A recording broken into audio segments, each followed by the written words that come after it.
Buenas noches. Buenas noches tengan todos.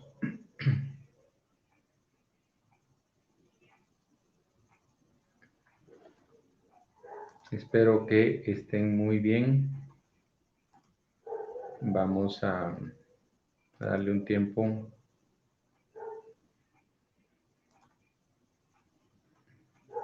para que nuestros hermanos se hagan presentes.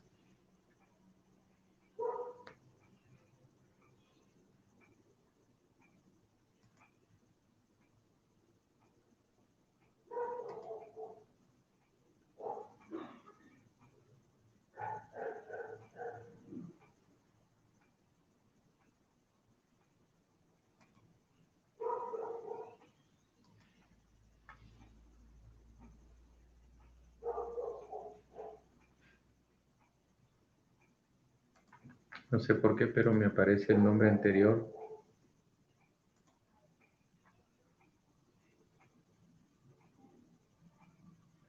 Sí, cabalmente. Bueno. El nombre, aquí lo vamos a corregir.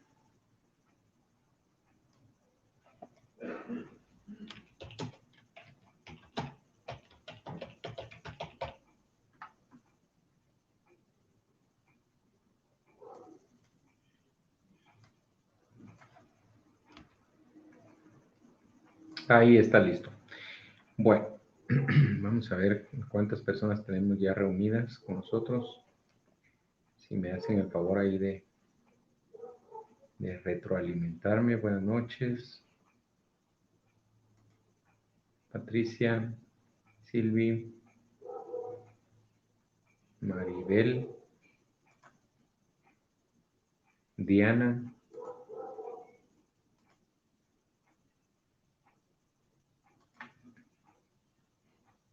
Van a disculpar que nuevamente la definición es un poco pobre, pero por mis carreras olvidé el cargador de mi teléfono y estoy usando uno auxiliar. Espero que nos ayude. Bueno, voy a dejar mi monitor por un momento para evitar recargar el sistema. Bueno, en nuestro día 6 de el ayuno y oración, nuestro tema es el arrepentimiento. ¿Verdad? Entonces, vamos a dar ahí paso al devocional del día 6. Pero todavía darle un poquito de tiempo a la gente que no ha llegado. Podría irse acercando.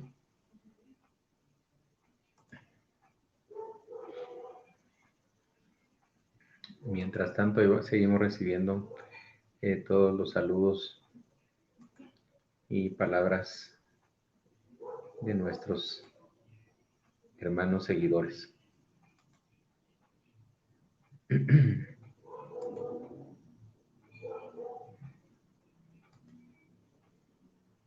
Bueno, yo creo que le damos inicio entonces a nuestro devocional de hoy. Día 6, ayuno y oración, noviembre 2021. Nuestro título, o el título que le vamos a dar es el arrepentimiento. Pero antes quisiera pedirles que por favor inclinen sus rostros, cierren sus ojos y vamos a pedirle a Dios por lo que hoy vamos a recibir. ¿Les parece bien?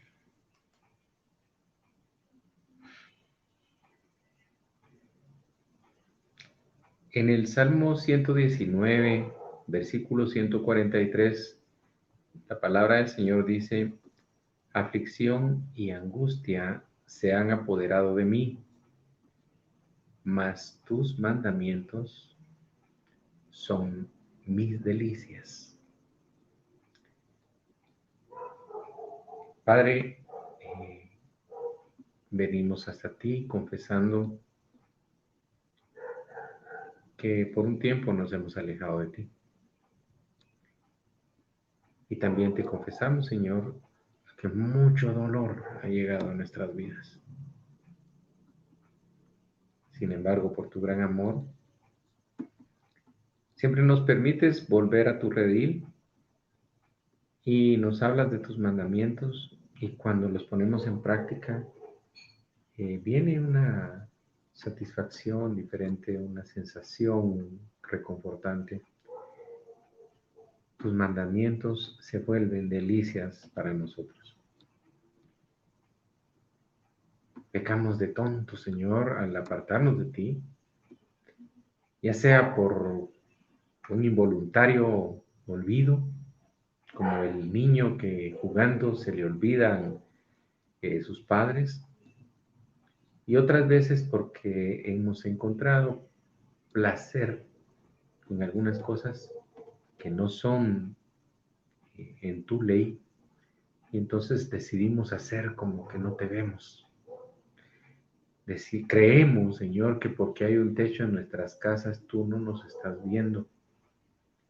Y como diría alguien, pecado que no se ve no es pecado. Creemos que te engañamos. Y sabemos que es un grave error. Porque del cielo a la tierra no hay nada oculto. Para ti no hay nada oculto. Y entonces entendemos, Señor, que como unos tontos nos engañamos y nos hacemos daño. Pero aquí estamos hoy pidiéndote tu guía, tu consejo, Padre. El ejemplo nos lo has dado siempre. Y te agradecemos por tu paciencia. Padre, háblanos hoy. En el nombre de Jesús te lo pedimos y te lo rogamos hoy. Aflicción y angustia se han apoderado de mí, mas tus mandamientos son mi delicia. No saben lo alegre, lo lindo que ha sido para mí descubrir este tipo de cosas, ¿verdad? Que el Señor se convierte en una forma de delicia para mis días.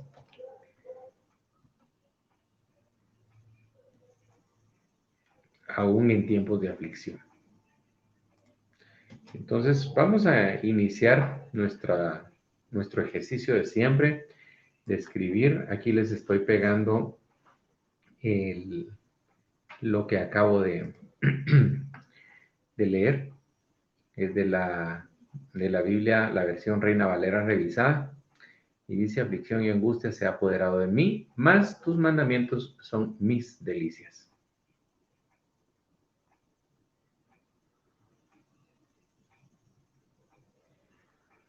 Pueden escribirlo, por favor.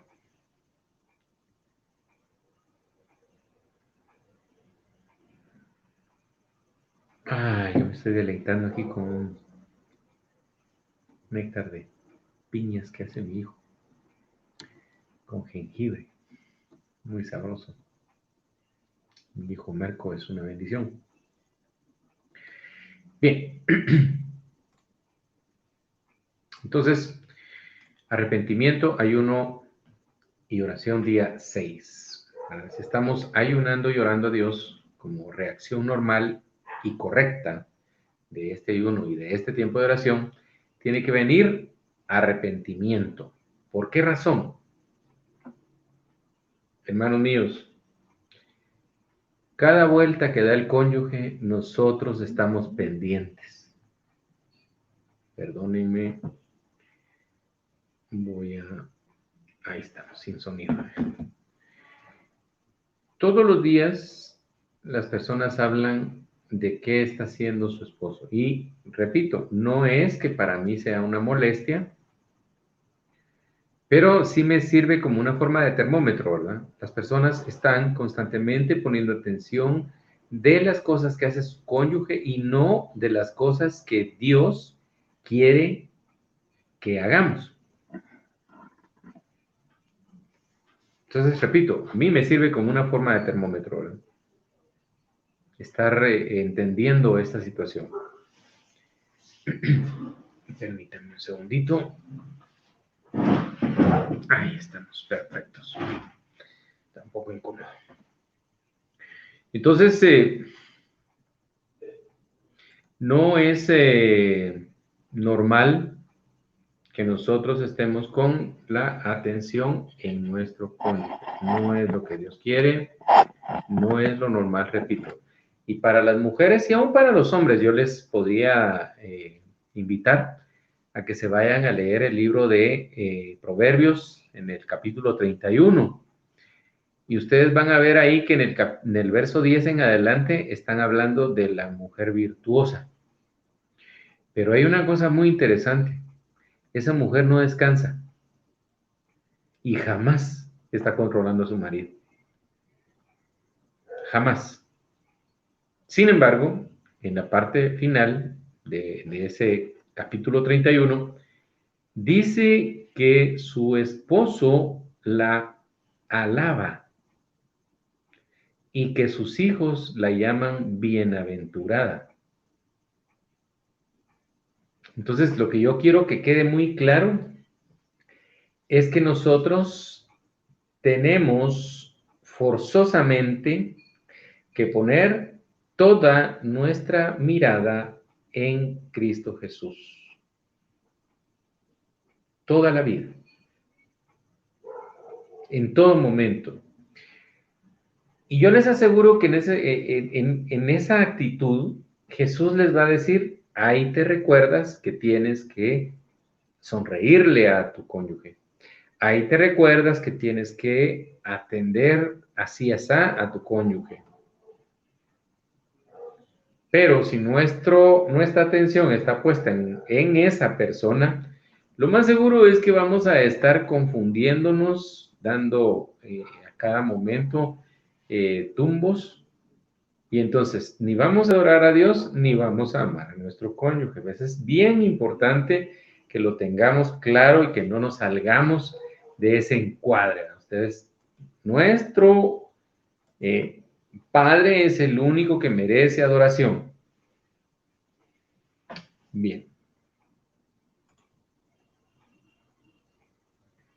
Si no hay arrepentimiento, es como que si iniciáramos este tiempo sin una confesión de pecado.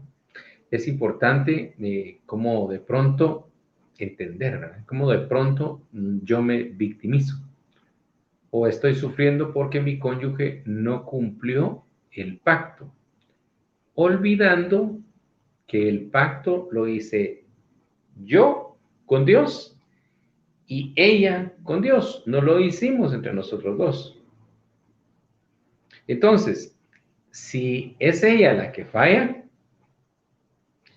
mi deber es servirle, como decíamos ayer, fielmente, atentamente, constantemente, para que entonces vengan quizás un poquito retardados, quizás un poquito a destiempo, pero vengan frutos de arrepentimiento en el corazón de nuestro cónyuge. Hoy estaba hablando al respecto de estos temas con una de nuestras hermanas. Ya olvidé dónde dejé. Aquí está.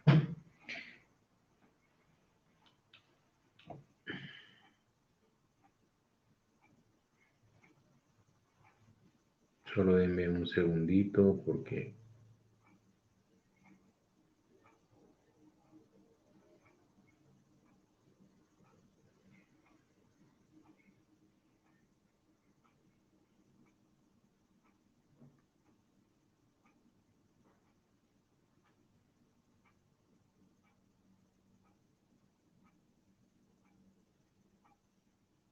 Bueno, entonces hablábamos con esta hermana y pues ella me decía muy sorprendida que habían sucedido muchas cosas de parte de su esposo ausente, ¿verdad? Que de pronto había llegado sin decir nada, que se había estado ahí algunos días, eh, que compartió con ella y con sus hijos, que incluso compartieron con la familia paterna y que todo el mundo estaba muy contentos de verlos, etcétera, etcétera. Entonces le digo, recuérdate de lo que leímos en el devocional de ayer. Y pues justamente ella eh, pues coincide con mi opinión de que mientras nosotros estemos en esa actitud, las cosas van a cambiar. Pero si nuestra actitud es de desespero, es de inquietud, si nos atormenta qué esté haciendo nuestro cónyuge con otra persona, definitivamente no van a suceder las cosas que Dios tiene planificado para nosotros, ¿verdad? Recordemos que es muy posible que hayamos escogido cónyuge del apartado de Dios. A nuestro sabor y antojo hicimos lo que nos pegó la gana y pues aquí estamos hoy pagando el precio, ¿no? Ni nuestro cónyuge, ni nosotros estamos dando el 100%. Pero es también importante entender que locamente enamorados no lo vamos a hacer. ¿Firmemente comprometidos? Creo que sí.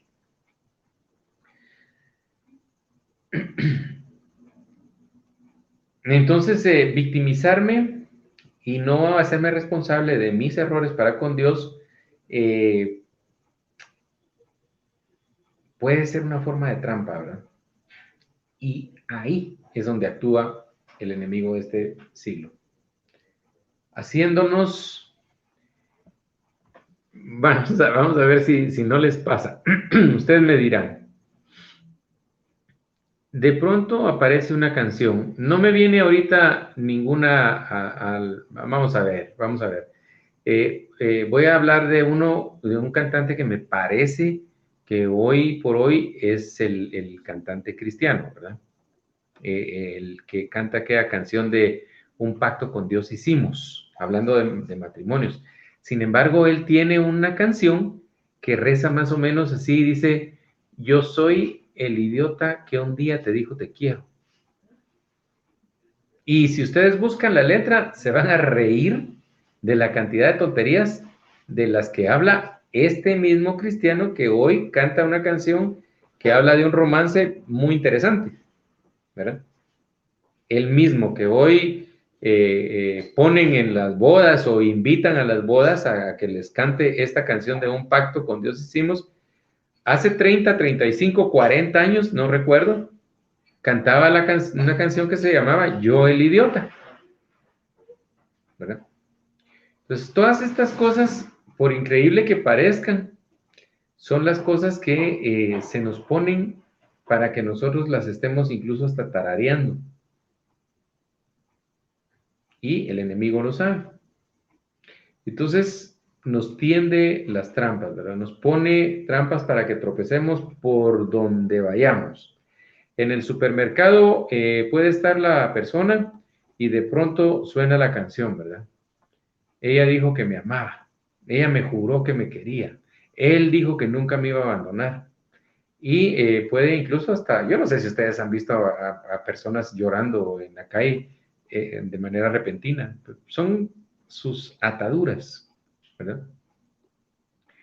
Entonces, quizás no estemos fallándole al cónyuge, eh, lo tenemos y lo mantenemos en el corazón, pero sí le estamos fallando a Dios. Recordemos que nosotros le debemos a Él una fidelidad, ¿verdad? Y si nosotros le fallamos a Dios en nuestro matrimonio y por defecto estaríamos fallándole también espiritualmente a nuestro cónyuge. Una cosa trae a la otra, ¿verdad? La idolatría es desastrosa en el matrimonio. Creo que podríamos escribir esto. Por favor. Ahí voy yo para el chat y se los escribo.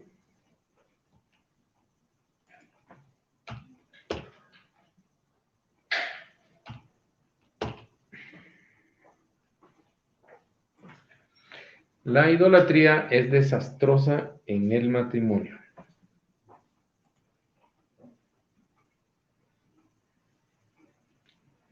Te anula, te convierte en la persona menos indicada para acompañar a tu cónyuge.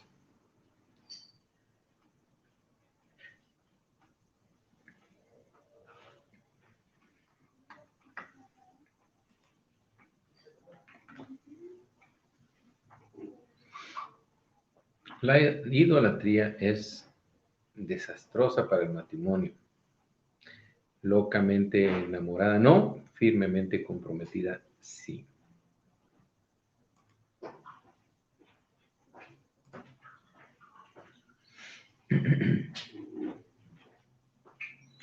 Es correcto, Karina. Definitivamente, solo en él es que encontramos la salida, los caminos.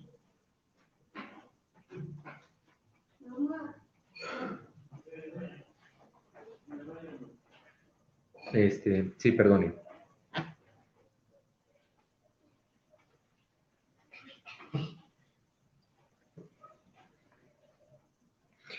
Entonces,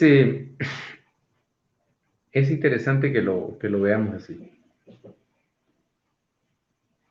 Es importante que lo veamos así.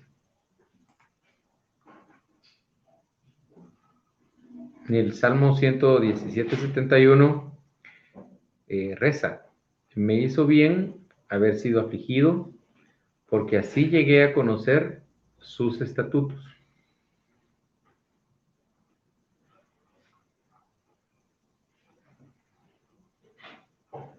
Me hizo bien haber sido afligido, porque así llegué a conocer sus estatutos. Tenemos dos caminos, el de la equivocarnos y seguir de necios, y también el de rectificar y pues encontrar la salvación, ¿verdad?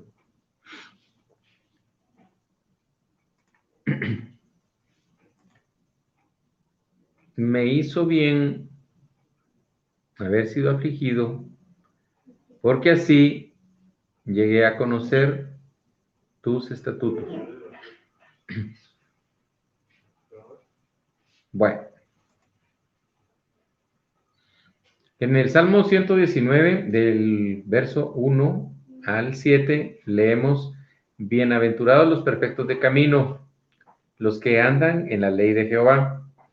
Bienaventurados los que guardan sus testimonios y con todo el corazón le buscan. Pues no hacen iniquidad los que andan en sus caminos. Tú te encargaste que sean muy guardados tus mandamientos. Ojalá fuesen ordenados así mis caminos para guardar tus estatutos. Entonces no sería yo avergonzado cuando atendiese a todos tus mandamientos. Te alabaré con rectitud de corazón cuando aprendiere tus justos juicios. ¿Cuántos de nosotros, estando en una forma de adoración o alabanza, de manera equivocada, traemos a nuestra mente a nuestro cónyuge y no a Dios? ¿Cuántos de nosotros estamos rendidos, llorando en medio de un tiempo de alabanza, postrados, pensando en dónde estará nuestro cónyuge? Yo recuerdo que cuando fueron mis primeros pasos en la iglesia, ya en la última vez que yo llegué a la iglesia, y digo la última vez porque ya en mi juventud lo había hecho y había abandonado la iglesia. Pues ahora, ya con plena conciencia, yo llegué a una iglesia y empecé a trabajar, a apoyar en el ministerio de la alabanza. Había una señora que su esposo se había fugado con una viuda de la iglesia y había abandonado a su familia. Y pues él era director incluso de alabanza y tuvo que salir por la puerta de atrás y se quedó su familia, ¿verdad? Sus hijos, una de ellas, de sus hijas, también era directora de alabanza. Entonces, pues ella lo supo llevar de una mejor manera y estuvo haciendo su trabajo con bastante responsabilidad. Caso contrario, con la mamá. La mamá sí se dio a la tarea de estar hablando mal de la viuda, hablando mal de su esposo, y constantemente la veían derramarse en el momento de estar ministrando esta alabanza. Entonces, obviamente las personas que sabían la situación no se sentían cómodas porque ella, en lugar de estar intentando dar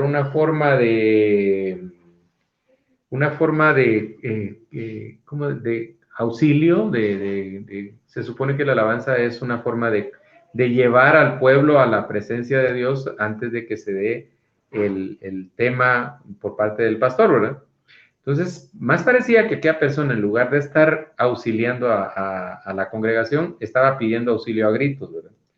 Entonces, acto seguido, pues un joven que era director de alabanza, que pues estaba muy compenetrado, tuvo la sensatez y habló con él, le dijo, mira, definitivamente no puedes seguir, vamos a darte todo el soporte, todo el auxilio que necesitas, pero definitivamente no puedes estar ahí. ¿Por qué razón? Porque imagínense ustedes, si un ministro de alabanza está haciéndolo mal, ¿cómo lo estaría haciendo la congregación con sus diferentes problemas? ¿Verdad? Entonces, estas cosas son las que tenemos que tener bien en cuenta, ¿verdad? Porque de lo contrario, repito, no estamos ni dando una real adoración a Dios, no hay una interconexión con Dios, y entonces las cosas se van a tornar, vacías, serán una pérdida de tiempo, y lo más importante, nuestros hijos van a estar viendo esas actitudes y ya se pueden ustedes imaginar el juicio que ellos se van a formar. O sea, ¿para qué voy a estar en algo en donde mi papá o mi mamá se ven ridículos? Jamás veo yo que hagan algo como debe ser para Dios. Y entonces nuestros hijos, en lugar de acudir a su Señor, a buscarlo en los años de su juventud, contrariamente se van a alejar de Él. Y entonces esto a la postre tampoco va a ser muy bueno que digamos. Entonces, te alabaré con rectitud de corazón cuando aprendiere tus justos juicios. Ayunar y orar para nosotros entonces significa entender de primera mano lo que es el juicio de nuestro Señor, lo que son sus estatutos, lo que son su voluntad. Entonces, es importante. Muchos aquí hoy no conocen lo que es el concepto adoración. Y ese concepto es una oración más intensa con canto, quizás con sonidos indecibles, pero es una comunicación sincera entre el Señor y yo. Abro mi corazón y se lo digo todo, pero en una actitud de agradecimiento.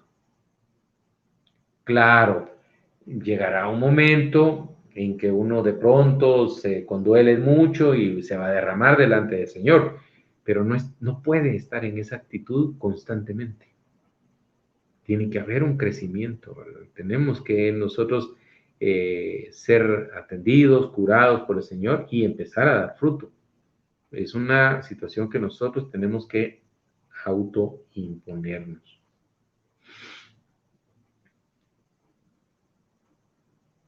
Otra característica que hemos encontrado y hay que resaltar es, desde No Más Divorcios, es cuando una persona hace su introducción y dice, estoy viviendo algo que no había vivido nunca y que seguramente nadie ha vivido. Eh, el dolor que expresa un idólatra regularmente es el más grande del mundo. El idólatra posee un egoísmo increíble, inmenso, ¿verdad? No le importa el dolor de sus hijos. Él quiere estar llorando, espiando, persiguiendo a su cónyuge, y esto es un gran pecado. Entonces, nosotros lo que hacemos es que pues les pedimos que vayan y lean versos uno por uno, de manera tal que pues les sea sencillo. No entendieron el verso que les pedimos que leyeran, entonces lo explicamos de la manera más sencilla y entonces la gente empieza a aprender poco a poco la voluntad de Dios. Y nosotros también les enseñamos a que pongan en práctica lo poquito que saben del Señor y el Señor les irá revelando lo que va a venir a continuación. A todos nos pasa así. Lo primero que sabemos del Señor, pongámoslo en práctica. Y ya poquito a poco vendrá lo segundo, lo tercero, lo cuarto, hasta que nosotros estemos viviendo a Dios de tal manera de que nada nos provoque dolor.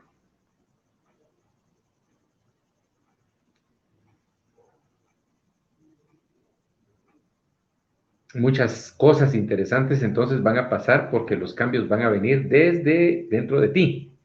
Tú eres quien va a cambiar, no tu cónyuge en pecado. Tu cónyuge en pecado se va a ver motivado, iba a decir seducido, pero no es la palabra indicada, se va a ver motivado por tus cambios. En una ocasión, una mujer me comentaba que su esposo es un haragán. Y le pregunté si trabajaba su esposo y contestó que sí. Estamos hablando de una mujer que está confesando con su boca cosas sumamente serias y delicadas. No hay mujer ni hombre haragán. Existen hombres y mujeres a los que sus sueños han sido sepultados, arrebatados, muchas veces por la persona que dice que los ama. Es triste, ¿verdad? Claro, lo importante sería que yo no me quebrantara por nada de lo que diga mi esposa, que le crea a Dios todo lo que Él dice de mí, y entonces me proyecte de esa manera frente a mi esposa y mis hijos, y entonces ellos vean un liderazgo fuerte, porque no me es dado por mortal, es Dios quien me lo da.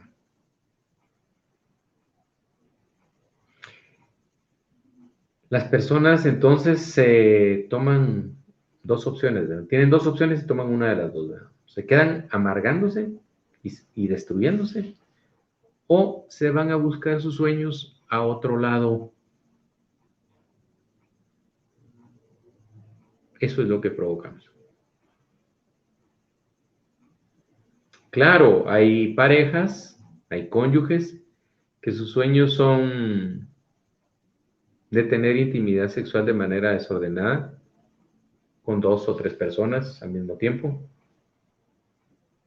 o simplemente con una, pero de manera eh, desordenada. Ahí no es tu culpa.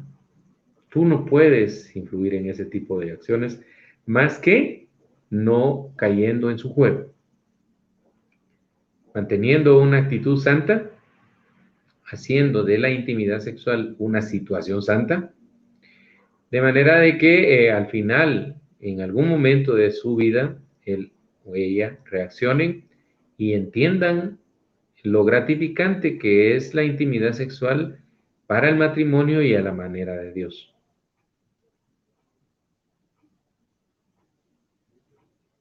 Pero todas estas cosas las vamos a ir provocando nosotros como las personas que nos quedamos esperando con santidad, con fidelidad y pues sobre todo cuidando de nosotros mismos, ¿verdad?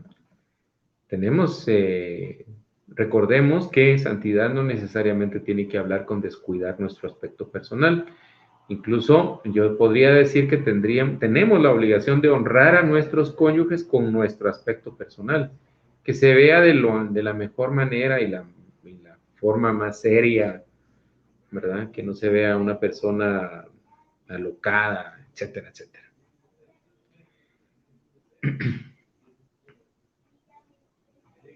Cuando nuestro espíritu de servicio en el matrimonio entra en acción, hace la diferencia y nos lleva a tener tiempos con el Señor, como nunca los hemos tenido, porque estamos en paz. Las cosas cambian y esto es mejor que sentarse en un lugar alto, ¿verdad? Balanceando los pies, observando los errores que comete tu cónyuge, señalarlos y odiarle cada día más. Entonces, el Salmo 119, verso 7 dice, te alabaré con rectitud de corazón cuando aprendiere tus justos juicios. Está hablando de meterse con Dios, de leer su palabra a través de estos tiempos y de estas aflicciones, ¿verdad? Que no son malas, ¿verdad? Por eso decía ahí que la angustia que me trajo al Señor sea bendita, ¿no? Esto nos va a conducir al Señor y en la medida en la que nos vamos acercando a Él, nuestro dolor se va atenuando hasta que desaparece.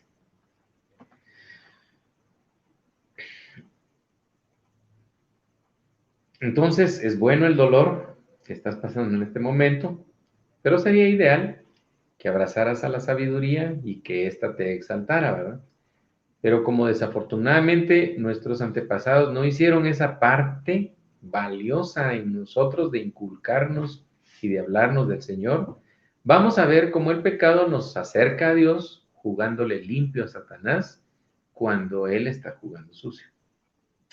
Segunda de Samuel 11, capítulo 11, segundo libro de Samuel, capítulo 11, del verso 1 en adelante, dice, y aconteció al año siguiente, en el tiempo que salen los reyes a la guerra, que David envió a Joab y con él a sus siervos y a todo Israel, y destruyeron a los amonitas y sitiaron a Rabá.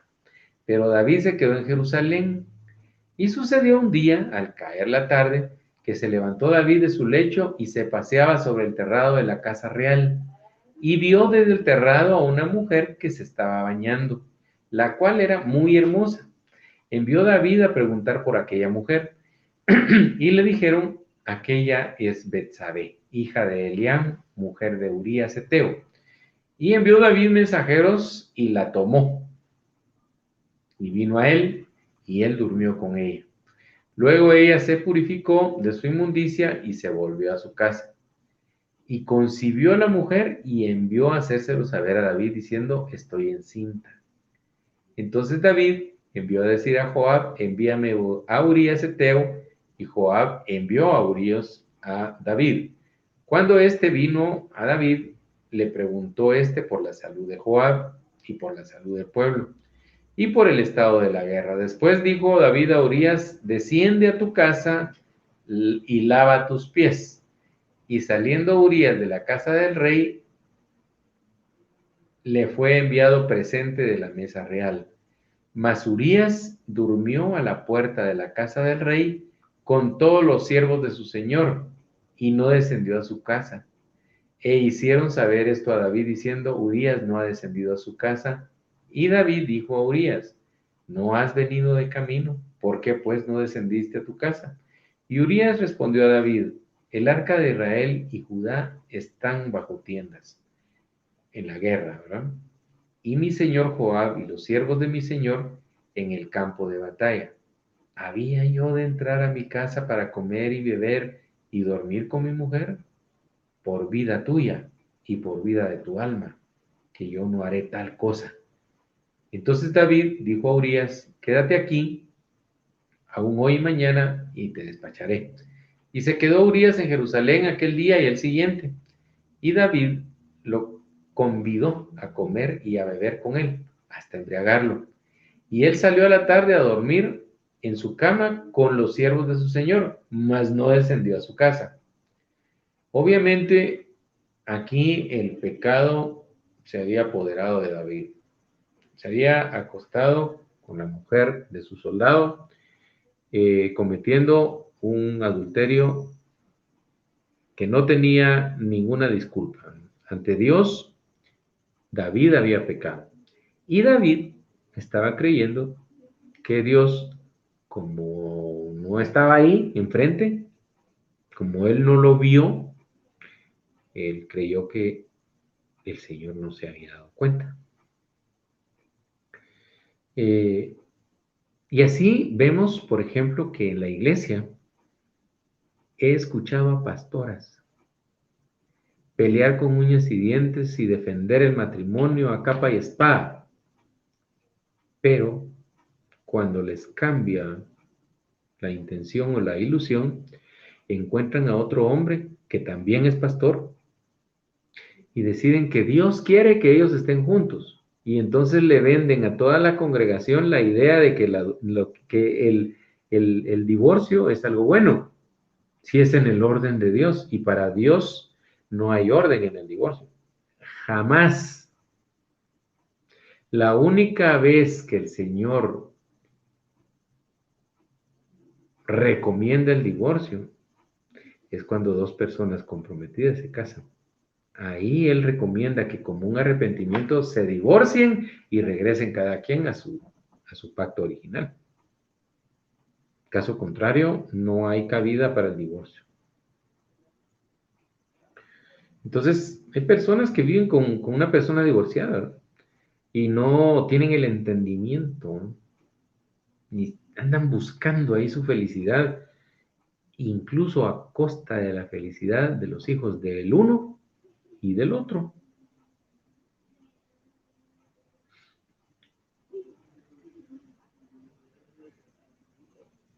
Hicimos un pacto matrimonial sin siquiera saber la seriedad de aquel pacto, de aquel acto.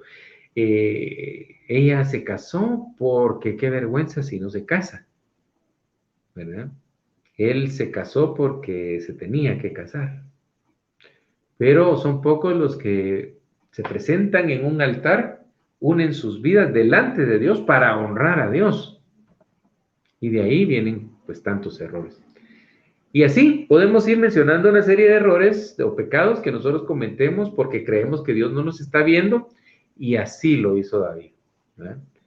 Esta actitud al final llevó a Urías a una muerte inminente. Ya aquí estamos hablando de un homicidio culposo, premeditación, hay abuso de poder. Urías pues al final es muerto, literalmente su asesino es David, con el único afán de cubrir su propio pecado y el de la mujer. Pero bueno, digamos que la mujer se sintió intimidada porque era el rey quien la estaba invitando. No sabemos si así fue, no sabemos si ella era una mujer sin moral y que ante la presencia del rey se deshizo emocionada y ella pues actuó con total raciocinio. Claro, el rey, primero, por ser hombre, tendría que haber tenido la responsabilidad de no hacer esto, y segundo, por ser rey, ¿verdad? La palabra dice que el que confiesa su pecado haya misericordia, pero David se dispuso a encubrirlo. Cada vez se fue hundiendo más y más, ¿verdad? Primero, fue un holgazán, porque tenía que estar en su trabajo. Segundo, fue adúltero. Luego, mentiroso. Y luego, asesino. Esto llama la atención, pues, porque posiblemente estés viviendo divorciada con un hombre que también está divorciado. Es decir, estás viviendo con el marido de otra mujer. Y viceversa, ¿verdad? O puede que tú estés casada con un hombre divorciado. Puede que tú hayas ido a romper ese matrimonio, o la justificación de muchos: yo lo conocí divorciado, o la conocí divorciada, no culpo. Un consejo a los solteros que podrían estar escuchándonos hoy: no te involucres con personas casadas ni con personas divorciadas, porque las casadas están en un pacto y las divorciadas están en medio de un proceso de ese pacto. Un divorcio entonces no da licencia para que yo me case con aquella persona. ¿Verdad? Debemos tenerlo muy claro y ser transmisores de la verdad de Dios. Si el Señor dice en su palabra que aquel que quiera servir en el templo tiene que ser casado con una sola mujer y esta mujer tiene que ser virgen, no viuda ni divorciada, por algo lo está diciendo. Aunque algunos pasajes de la Biblia también dice que le da licencia a la viuda a volverse a casar. Imagínese qué tipo de paz emocional es la que el Señor espera de sus servidores. Si quiere servir, tiene que estar casado con mujer virgen, no viuda, no ramera, ni divorciada. Y si es divorciada, solo que fuera divorciada de sacerdote. Lo que está buscando el Señor es que tengamos nosotros santidad aún en el hecho matrimonial.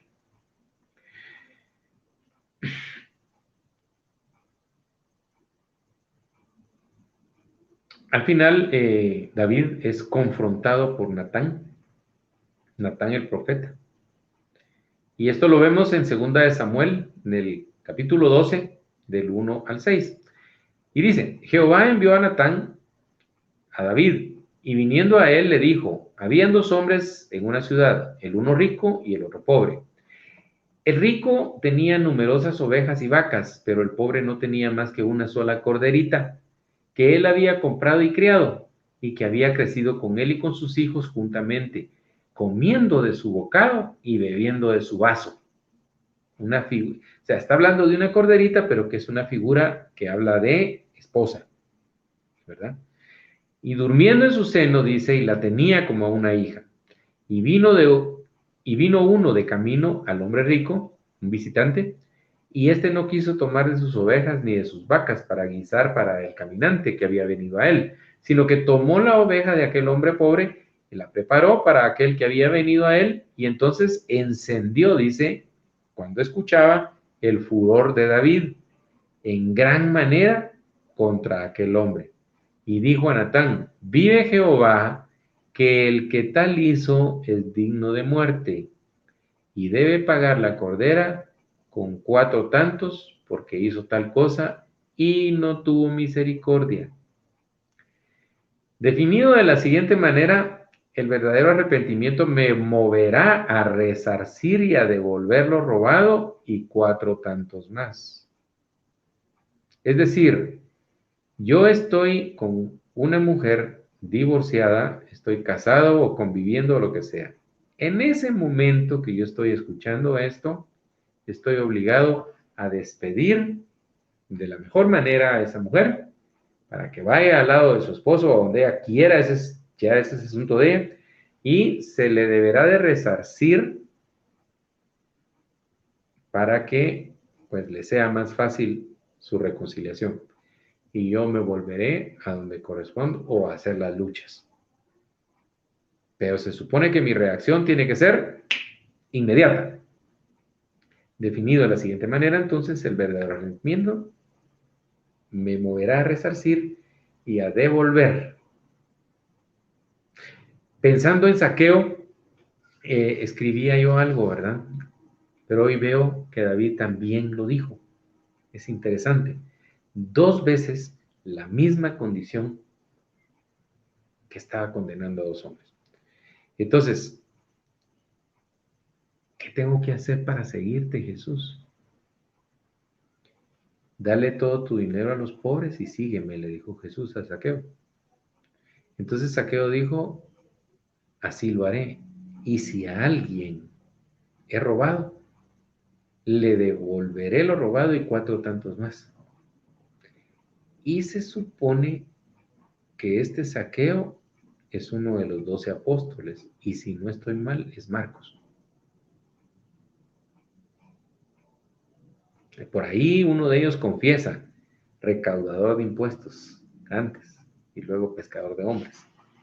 Hay que ponerle atención. Entonces, mi ayuno debe de provocar mi confesión de pecados, debe de provocar que yo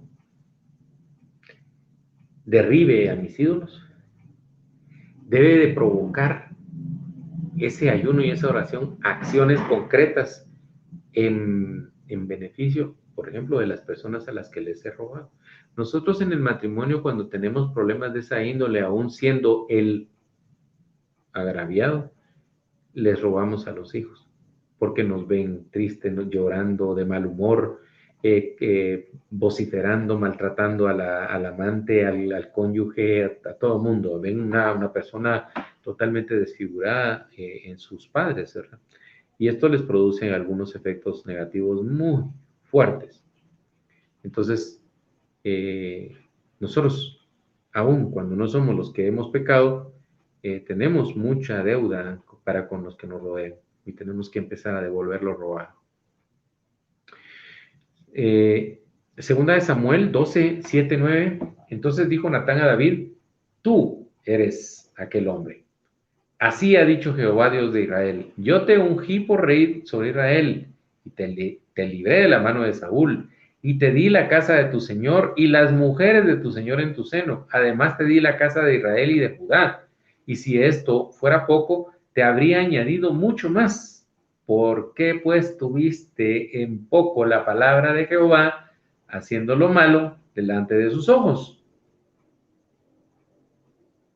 El otro día me tocó con una mujer que me estaba diciendo que su esposo hoy era pastor, pero que antes había sido santero y que él había dejado a su esposa y él había dejado a su esposo y que ahora eran muy felices. Miren ustedes, qué manera de defender su adulterio. Tú que estás defendiendo esa oveja que robaste de otra persona, yo te lo leo de nuevo. ¿Por qué pues tuviste en poco la palabra de Jehová, haciendo lo malo delante de sus ojos? Porque vas a tener lo que no es tuyo. ¿Por qué permaneces en el lugar donde no debes de estar? Por si esto fuera poco, cualquier motivo tú tienes que mantener, por cualquier motivo tú tienes que mantener las bendiciones de Dios, tienes que ser obediente a Dios. Entonces, si un hombre te golpea, mujer, puedes separarte, incluso puedes cubrirte con las autoridades civiles, pero tu pacto defiéndelo a toda costa, porque no imaginas la sanidad que estás trayendo a los matrimonios de tus generaciones. Porque si tus hijas aprenden a poner una denuncia contra su esposo que no se ha portado mal, porque ellas simplemente encontraron a otro que sí les agradaba, quizás lo aprendieron de ti. Si tus hijos les gusta levantarle la mano a las mujeres, quizás lo aprendieron de ti.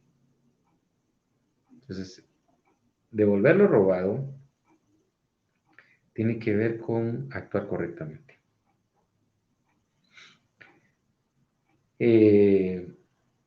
Me ha tocado hablar de esto y escribir de esto y ustedes inmediatamente saltan los defensores del adulterio, ¿verdad? Hablando de maltrato, de infidelidades.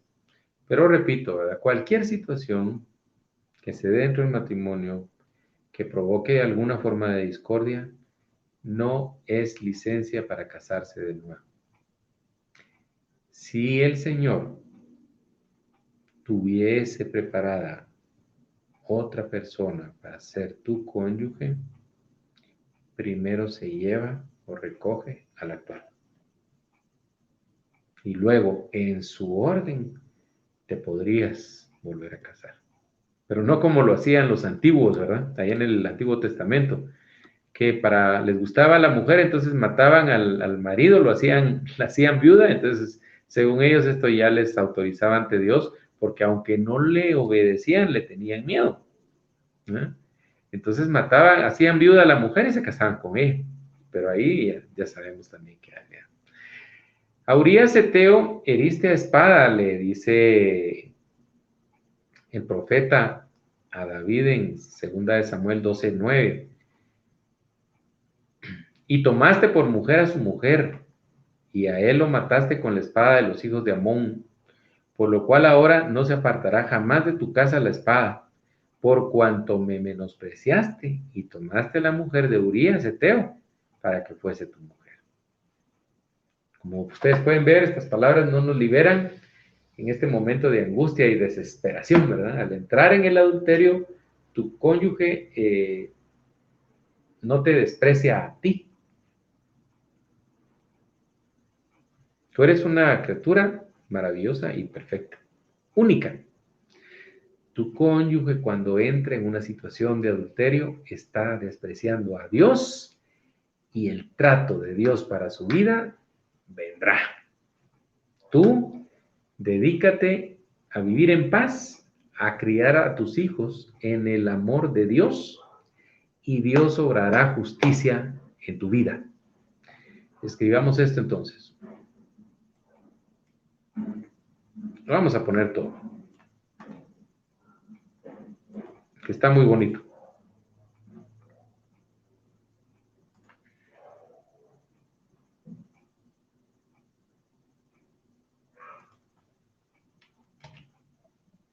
Al entrar en adulterio, tu cónyuge no te desprecia a ti. Tú eres una criatura maravillosa, perfecta, única. Tu cónyuge, cuando entra en una situación de adulterio, está despreciando a Dios y el trato de Dios para su vida vendrá.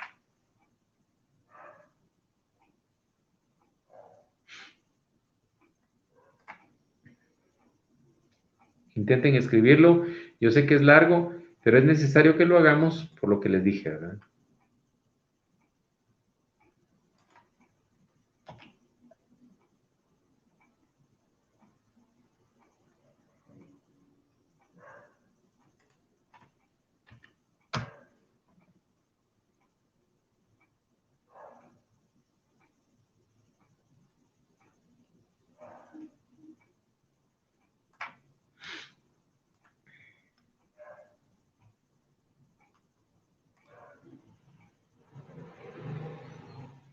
Bueno, escriban por favor.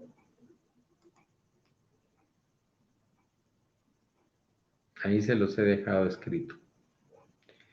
Si quieren lo escriben ahora, si quieren lo escriben posteriormente, pero por favor no dejen de publicarlo en sus redes, dependiendo en qué red lo estén publicando, pues ya saben ustedes que colocan el arroba, mi nombre, y ahí aparecerá una forma de enlace a nuestra página y con esto estaremos atrayendo personas con la única intención de apoyarles, ¿verdad? Esto no es un negocio,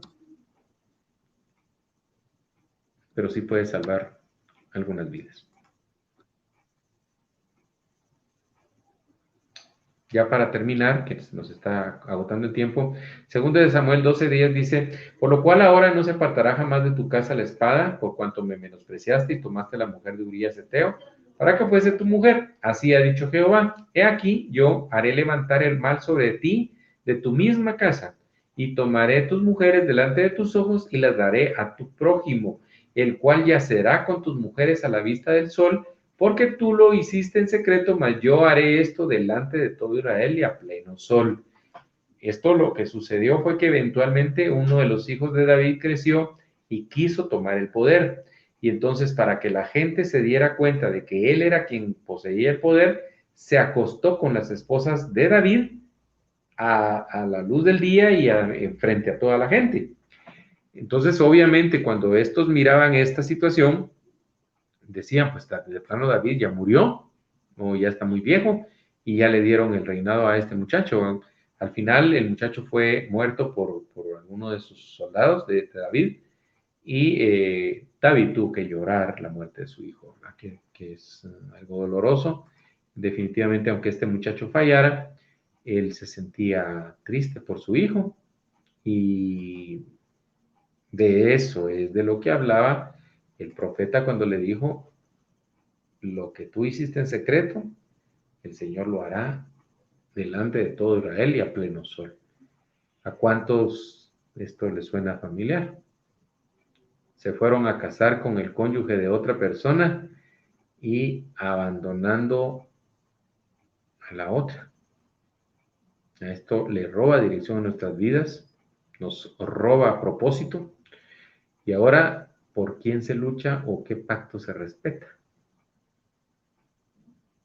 Porque hay gente que cree que tiene 2, 3, 4, 5 pactos, pero con Dios solo hay uno.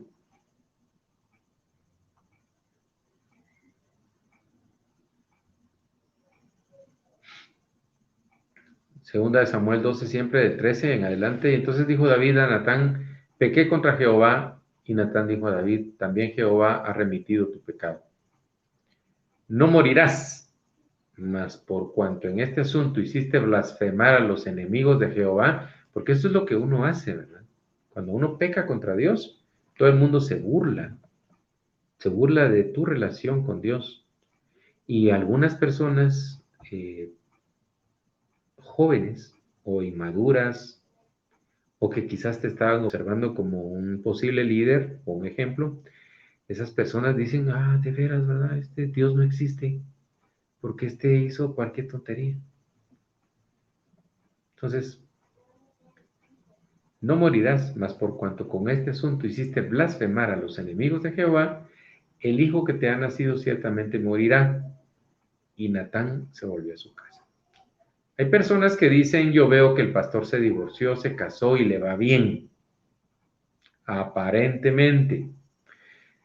Si querés saber de él, viví con él.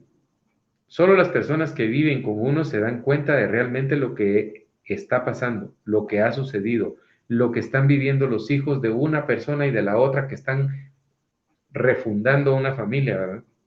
No un matrimonio, porque eso nunca va a ser, pero ellos ya, una familia mixta, ¿no? Dios jamás habló de familias mixtas, ¿verdad? Las familias mixtas que se dieron en la Biblia, todas fueron de muchas tragedias. El caso de Jacob, por ejemplo, ¿verdad? Que tuvo hijos con una hermana y con la otra, y con las criadas de una y de la otra. Entonces, de esa cuenta es que somos 12 hijos, pero si ustedes miran, los 12, los 11, o los 10, perdón, vendieron a José y casi matan a Benjamín, porque ahí habían hijos de 4 mujeres. Entonces, imagínense ustedes qué bendición puede haber ahí. Si a veces los hijos de un mismo matrimonio se pelean recio, ya se pueden imaginar los hijos de 4 mujeres y un solo padre, ¿verdad? Entonces, Dios lo perdona, ¿verdad? Según la gente. Dios lo perdona, lo permite, lo patrocina, porque como son pastores, y entonces yo también lo puedo hacer, porque mi pastor lo hace. Error.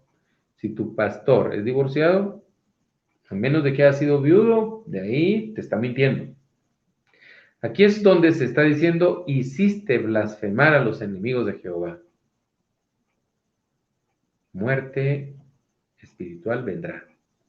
Estás ensuciando el nombre de Dios, y cuando estás defendiendo el adulterio, nada bueno puede venir. Recordemos entonces que David dijo 4 tantos más. Y es curioso que le murieron 4 hijos, uno por enfermedad y los otros de manera violenta. Éxodo 22:1 demandaba una cuádruple restitución por el robo de las ovejas. Hay una alusión a lo consiguiente en este tema, ¿verdad ustedes? 4 hijos. El primero, el hijo de Betsabé; el segundo, Abnón; el tercero, Absalón; y el cuarto, Adonías. Todos por enfermedad o de manera violenta. David no se entregó a más pecado. Él entendió que su pecado le trajo suma aflicción, y él, que ya conocía del Señor, decidió volver a su redil.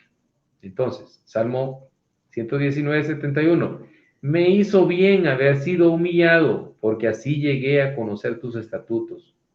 David era el hombre que tenía el corazón conforme al corazón de Dios, pero aún no lo tenía claro todo. Muchos de nosotros no conocíamos nada de Dios. No es una justificación, pero sí es una invitación al arrepentimiento y a continuar la vida buscando los estatutos del Señor para que las cosas vayan mejorando. Yo espero que este tiempo de ayuno esté ganando reclutas a las filas del Señor en este mundo convulsivo que necesita de personas comprometidas, que enseñen lo que es respetar pactos, de lo que es seguir a Dios. La mejor decisión de mi vida fue seguir a Dios, ¿verdad? Y pues yo quisiera que todo esto hiciera que tú te acercaras más a Dios y que te permita escucharle, ¿verdad? Que no tenga que venir Natán a decirte que tu hijo va a morir, ¿verdad? Honra tu vida. No esperemos momentos amargos de ahora en adelante, vayamos al Señor, escuchemos al Señor, hablemos con Él, contémosle nuestras situaciones, pidámosle ayuda, pidámosle consejo, pero con esa ayuda vamos a agarrar la Biblia y la vamos a leer, la vamos a escudriñar palabra a palabra, vamos a meditar en ella, vamos a rumiar esa palabra y vamos a extraerle todos los nutrientes que ella tiene para nosotros. Amén. Bueno, Señor Jesús, te damos gracias por este tiempo tan lindo, Señor. Nos sentimos cansaditos ya, pero con tu palabra eh, vamos a descansar, vamos a cobrar fuerzas. Mañana pondremos por obra todo lo que hoy hemos leído y tú estarás con nosotros y por eso estamos agradecidos, Señor. Te alabamos, te glorificamos, te bendecimos, Señor. En el nombre de Jesús. Amén. Entonces, queridos hermanos, ha sido un tiempo muy bonito.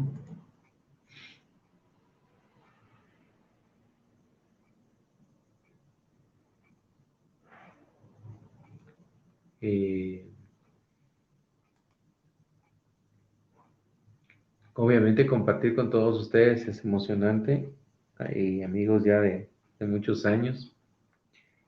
Ahí está el hermano Warner con su familia, Kenia ya con sus hijos en República Dominicana, eh, Maribel Barriga también, ya ratos de tener relación, eh, Tania, Tidani Segura, Ronnie César, Lourdes, ya son varios ahí con los que tenemos una relación de años.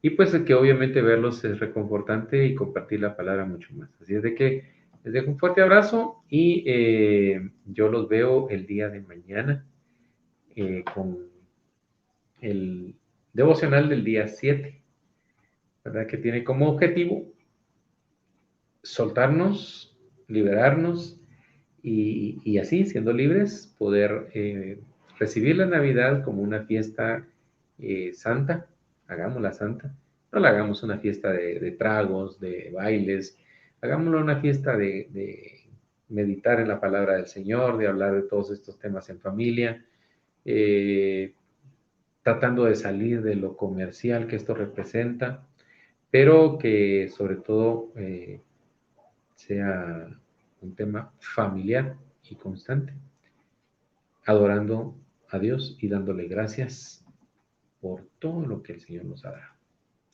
Así que muy buenas noches, nos vemos el día de mañana, gracias por acompañarnos. Chao.